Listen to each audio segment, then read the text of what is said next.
Hi guys, it's Luke here for SimBoxx, down at the weigh-in for Chris Eubank Jr against Liam Smith. Delighted to be joined by Andy Clarke. Andy, how are we doing? Yeah, good. Of course, so we're almost 24 hours away from fight night now. It's a big fight, it's got that big fight feel to it. How excited are you for tomorrow night? Yeah, very. It's a card that I've been looking forward to since it was made, really. And then when you see the other fights that were added to it, it's a really strong card. I know everybody...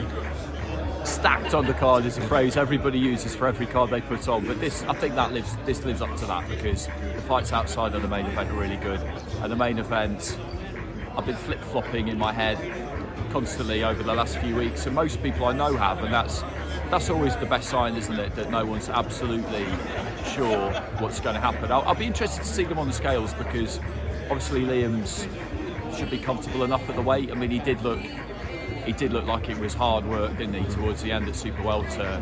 Chris, we always kind of assume that he makes it fine middleweight, because he's never made any complaints about it. But I think it's probably pretty difficult as you get older, even though when you're coming down as well. I know he was never really a super middleweight, or that's what we would say. But I think even so, as you get older, making weight gets harder. And he is pretty slim, but he is quite tall. So. Yeah, I can't wait for it. So yesterday, of course, we had the press conference, and we've seen today that the British Boxing Board of Control have sent out that they're going to be contacting each guy regarding their conduct at yesterday's press conference. It got a bit spicy, it got a bit personal. What did you make of it? Did they overstep the boundaries with the talks of insinuations and cheating and things like that? What did you make from yesterday's press conference? They crossed the line. Yeah. They crossed the line. Liam's comments were homophobic, because you can't insinuate.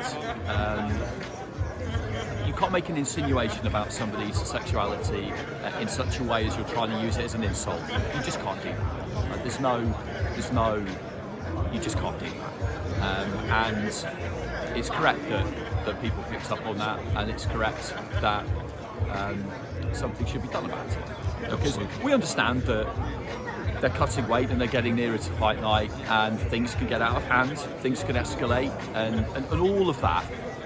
These are. I'm not trying to give excuses. I'm just giving reasons. But it wasn't acceptable. Do you think it could have been a case of Liam Smith? He's constantly being asked, "Is he under your skin?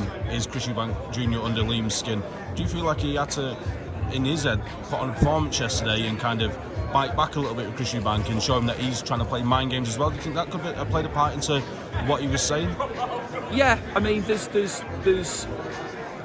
You want to try and win that battle in the build-up, but there's ways of doing it. There's ways of going about it. There's justifiable means and there's unjustifiable means, and he chose the wrong one. Yeah, absolutely. And just a quick word on the undercard, as we say, it's a stacked undercard. Almost cliche now, as you say, to say stacked. Jack Massey moving up to heavyweight from cruiserweight and jumping in right at the deep end, taking on former WBO heavyweight champion Joseph Parker. I think it took a lot of people by surprise. What's your thoughts on that fight? Yeah, I mean, it took me by surprise as well, but it's a big opportunity for Jack Massey. The concern is that it might be too much, because Parker's a top 10 guy, and I can't think of anyone who stepped up from cruiserweight in their first fight. A heavyweight was taken a fight like that. Alexander Usyk didn't do it. Evander Holyfield didn't do it. David Haye didn't do it. You know, it's a huge ask for him. But he looks relaxed this week. He seems comfortable. But we'll see whether he is comfortable or not when the bell goes. It's the kind of fight where, for him, you never have a horse in the race when you do what I do, but you don't ever want to see anyone get hurt. You don't ever want to see anyone pick up a damaging defeat. So you always want both guys to get out there on their own 2 feet, under their own steam, in decent shape, and whatever happens, I hope that it goes.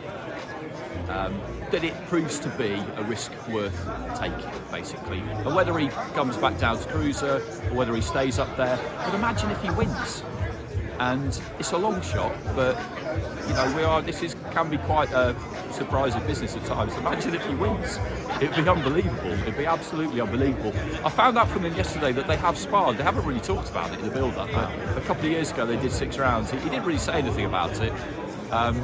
But what I like about the fight as well is you've got 2 guys there who are just really just decent lads, aren't they? They're you know, you saw them yesterday. They're not.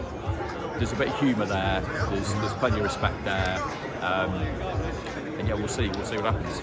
Absolutely, we look forward to it. Andy, I appreciate your time. Enjoy Fight Night. I'm sure we'll catch up again soon. All right, cheers.